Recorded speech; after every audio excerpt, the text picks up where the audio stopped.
नमस्कार, जोहार। स्वागत है आपका डिजिटल झारखंडी समाचार में। तो चलिए झारखंड की आज की बड़ी और मुख्य खबरों पर बात करते हैं, पर उससे पहले आपसे एक छोटी सी अनुरोध है, कृपया वीडियो को एक प्यारा सा लाइक अवश्य कर दीजिएगा, क्योंकि आपका एक लाइक करना ही हमारी मेहनत का फल होता है। तो चलिए शुरुआत करते हैं आज की पहली और बड़ी खबर से।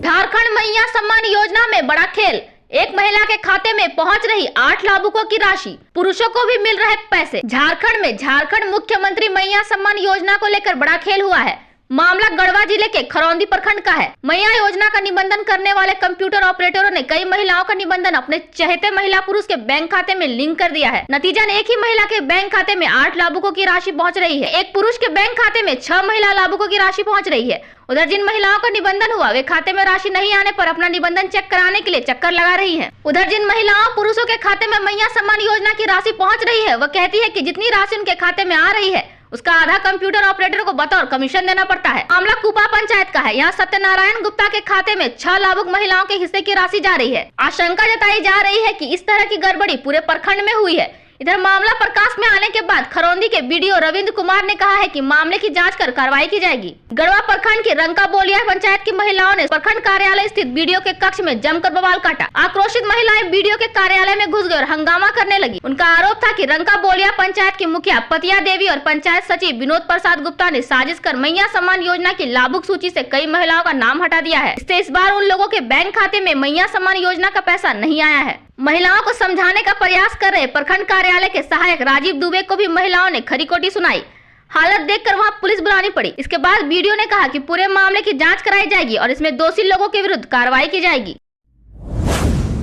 झारखंड में शिक्षकों की नियुक्ति और ट्रांसफर नियमावली में होगा बदलाव, सरकार का फैसला। क्या है वजह? राज्य सरकार शिक्षकों की नियुक्ति नियमावली और स्थानांतरण नियमावली में बदलाव करने जा रही है। इनमें उन बिंदुओं को बदला जा रहा है जिस पर नियुक्ति व स्थानांतरण प्रक्रिया के दौरान अड़चन आई थी, उसे संशोधित किया जा रहा है। संशोधित नियमावली के बाद नए सिरे से शिक्षकों की नियुक्ति और शिक्षकों का स्थानांतरण हो सकेगा। स्कूली शिक्षा व साक्षरता विभाग ने इसकी तैयारी शुरू कर दी है। नियमावलियों में संशोधन के लिए शिक्षा विभाग अलग अलग कमेटी का भी निर्धारण कर रहा है। राज्य के 26,001 सहायक आचार्यों की नियुक्ति की प्रक्रिया चल रही है। इसकी परीक्षाएं हो चुकी है और कोर्ट के निर्देश पर रिजल्ट पर रोक है। नियमावली में पारा शिक्षकों के लिए तय क्वालिफाइंग अंक को सही नहीं किया गया।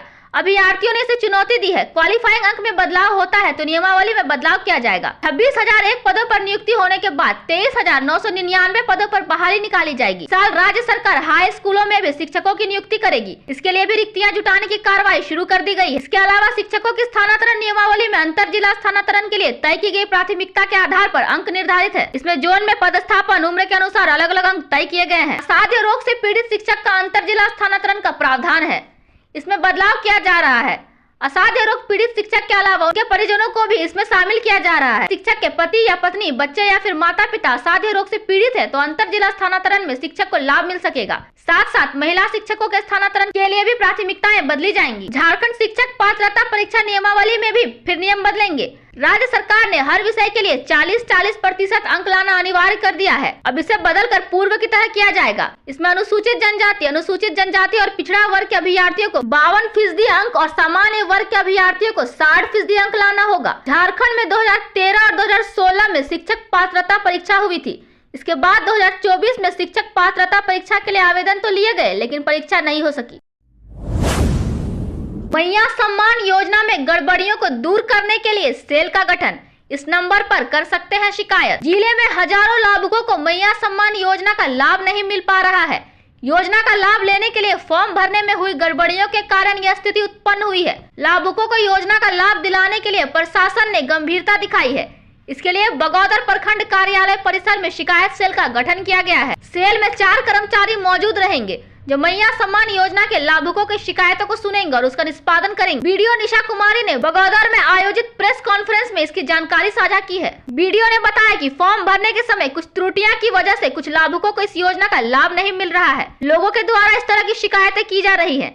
उनकी शिकायतों को सुनने और निष्पादन करने का कार्य शिकायत सेल के कर्मियों के द्वारा किया जाएगा। उन्होंने बताया कि प्रखंड पंचायत राज पदाधिकारी रामचंद्र दांगी, लिपिक रोहित कुमार, कंप्यूटर ऑपरेटर गोविंद प्रसाद वर्मा और कंप्यूटर ऑपरेटर संजीव कुमार सिंह को शिकायत सेल में प्रतिनियुक्त किया गया है।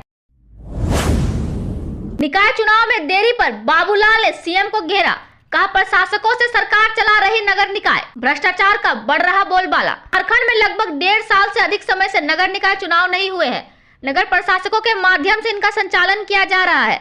चुनाव नहीं कराने को लेकर हाईकोर्ट में दायर याचिका पर सुनवाई भी जारी है। हाईकोर्ट ने नाराजगी जताते हुए कहा, इसे अवमानना का मामला बताया। कहा कि राज्य सरकार नगर निकायों में ओबीसी आरक्षण के लिए ट्रिपल टेस्ट की प्रक्रिया के नाम पर चुनाव नहीं रोक सकती। नगर निकाय चुनाव में हो रही देर और हाईकोर्ट की टिप्पणी के बाद भाजपा के प्रदेश अध्यक्ष बाबूलाल मरांडी ने सीएम हेमंत पर सीधी टिप्पणी की है। उन्होंने अपने एक्स अकाउंट पर लिखा है कि नगर निकाय चुनाव के प्रति उदासीनता और माननीय उच्च न्यायालय के आदेशों की अवहेलना कर हेमंत सरकार जनता की लोकतांत्रिक और संवैधानिक अधिकारों का हनन कर रही है। राज्य निर्वाचन आयोग ने भी माननीय न्यायालय को अवगत कराया है कि हेमंत सरकार आवश्यक सहयोग प्रदान नहीं कर रही। नगर निकाय चुनाव को टालकर हेमंत सरकार प्रशासकों के माध्यम से इसके संचालन का काम कर रही है। प्रशासकों के संरक्षण में नगर निकाय में भ्रष्टाचार और अनियमितताओं का बोलबाला बढ़ रहा है। बिना निर्वाचित प्रतिनिधित्व के नागरिक हितों की अनदेखी कर हेमंत सरकार बड़े घोटाले को अंजाम दे रही है। झारखंड के 6 जिलों में बारिश का अलर्ट, फिर बढ़ेगी ठंड, 2 से 3 डिग्री तक गिरेगा तापमान। राजधानी रांची समेत पूरे राज्य में एक बार फिर मौसम का मिजाज बदल सकता है।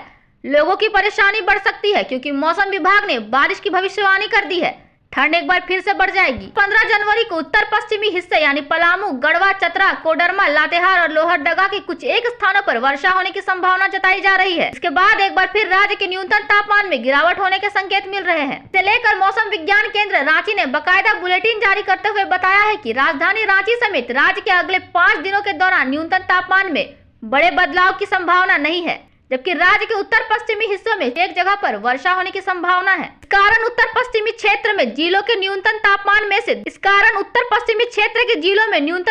में 2 से 4 डिग्री सेल्सियस की गिरावट हो सकती है। यही नहीं, राज्य में कहीं कहीं हल्के व मध्यम दर्जे का कोहरा या धुंध छाया रहेगा और इसके बाद आंशिक बादल छाए रहने की संभावना है। रांची में भी दिन भर आंशिक बादल छाए रहे और सर्दी का असर देखने को मिला। केंद्र के वरीय विज्ञानी अभिषेक आनंद ने बताया, मौसम में लगातार उतार चढ़ाव हो रहा है। रघुवर दास को मिलेगी बड़ी जिम्मेदारी, बाबूलाल मरांडी से जुड़ा है चोगदा का संयोग। पूर्व सीएम रघुवर दास ने अपने हालिया फैसले से झारखंड की राजनीति में एक ऐसी लकीर खींच दी है जिसे शायद ही कोई लांघ पाए। राज्य के पहले ऐसे शख्स हैं जिन्होंने पार्टी की सेवा का हवाला देकर राज्यपाल का पद छोड़ दिया। झारखंड के राजनीतिक गलियारे में उनके इस फैसले की खूब चर्चा हो रही है। लोग जानना चाह रहे हैं कि क्या कोई किसी पार्टी का दोबारा कार्यकर्ता बनने के लिए राज्यपाल का पद छोड़ सकता है। आखिर इसके क्या मायने हो सकते हैं। रघुवर दास के इस फैसले को राजनीति के जानकार किस रूप में देख रहे हैं। रघुवर दास को प्रदेश भाजपा की कमान देने के लिए ही सारी कवायद की गई है, क्योंकि बाबूलाल मरांडी के नेतृत्व की परीक्षा हो गई है। उनका यह भी कहना है कि बाबूलाल मरांडी को नेता प्रतिपक्ष की जिम्मेदारी मिल सकती है, लेकिन वह नेता प्रतिपक्ष के रूप में प्रभावी साबित होंगी, इस पर भी संदेह है, क्योंकि इस पद के लिए विधायी कार्य का बारीक ज्ञान होना जरूरी है। बैजनाथ मिश्र के मुताबिक इस पद के लिए सीपी सिंह सबसे सटीक है, लेकिन उन्हें यह जिम्मेदारी मिलेगी ऐसा नहीं दिख रहा है। और होगा तो सीपीसी को सचेतक या उपनेता बना दिया जाएगा। पूछने पर कि सीएम रहते रघुवर दास के नेतृत्व में पार्टी की 2019 चुनाव में करारी हार हुई थी, फिर उन पर भरोसे की क्या वजह हो सकती है। इस पर वरिष्ठ पत्रकार बैजनाथ मिश्र का कहना है कि उस हार के पीछे सीएनटी एक्ट में संशोधन एक बड़ा कारण बना था। साथ ही प्रोजेक्ट भवन में कार्यकर्ताओं की एंट्री पर रोक लगाकर उन्होंने बड़ी नाराजगी मोल ली थी। भोजन मेन्यू के अनुसार नहीं मिल रहा था बच्चों को खाना, आग बबूला हुए मंत्री चमरा लिंडा। रांची डीसी को दिया यह निर्देश। झारखंड सरकार में कल्याण मंत्री चमरा लिंडा ने जब से पदभार संभाला है तब से वे लगातार एक्शन मोड में नजर आ रहे हैं। इस बार उन्होंने रांची के कमरे स्थित आवासीय विद्यालय का औचक निरीक्षण किया। इस दौरान उन्हें कई गड़बड़ियां मिली, जिससे वह नाराज हो गए। उन्होंने फौरन रांची डीसी को फोन लगाया और खाद्य सामग्री उपलब्ध कराने वाली कंपनी आदर्श इंटरप्राइजेज को ब्लैक लिस्ट करने का निर्देश दिया। दरअसल कल्याण मंत्री चमरा लिंडा ने विद्यालय में अध्ययनरत छात्रों से बात की और उनसे भोजन में मिलने वाली मेन्यू के बारे में जाना। इस दौरान बच्चों ने उन्हें बताया कि उन्हें मेन्यू के मुताबिक खाना नहीं मिलता है, जिसके बाद उन्होंने रांची के उपायुक्त मंजूनाथ भजंत्री को फोन लगाया और उन्हें सारी चीजों से अवगत कराया। इसके बाद उन्होंने खाद्य सामग्री उपलब्ध कराने वाली कंपनी को ब्लैक लिस्ट करने का निर्देश दे दिया। साथ ही स्कूल के प्रिंसिपल को कारण बताओ नोटिस जारी कर विभागीय कार्रवाई शुरू कर दी। मंत्री चमरा लिंडा ने इसकी पूरी जानकारी अपने सोशल मीडिया हैंडल एक्स पर साझा की है। उन्होंने अपने पोस्ट में लिखा है कि हम अपने बच्चों के भविष्य के साथ खिलवाड़ नहीं होने देंगे। बुनियादी सुविधाओं से लेकर उच्च संसाधनों पर हमारी पैनी नजर है। नियमों का कड़ाई से पालन हो, पदाधिकारियों को ये सुनिश्चित करना होगा। साथ ही उन्होंने लिखा कि अब मैं अपने बच्चों के हाथ में झारखंड का बेहतर भविष्य देख रहा हूँ।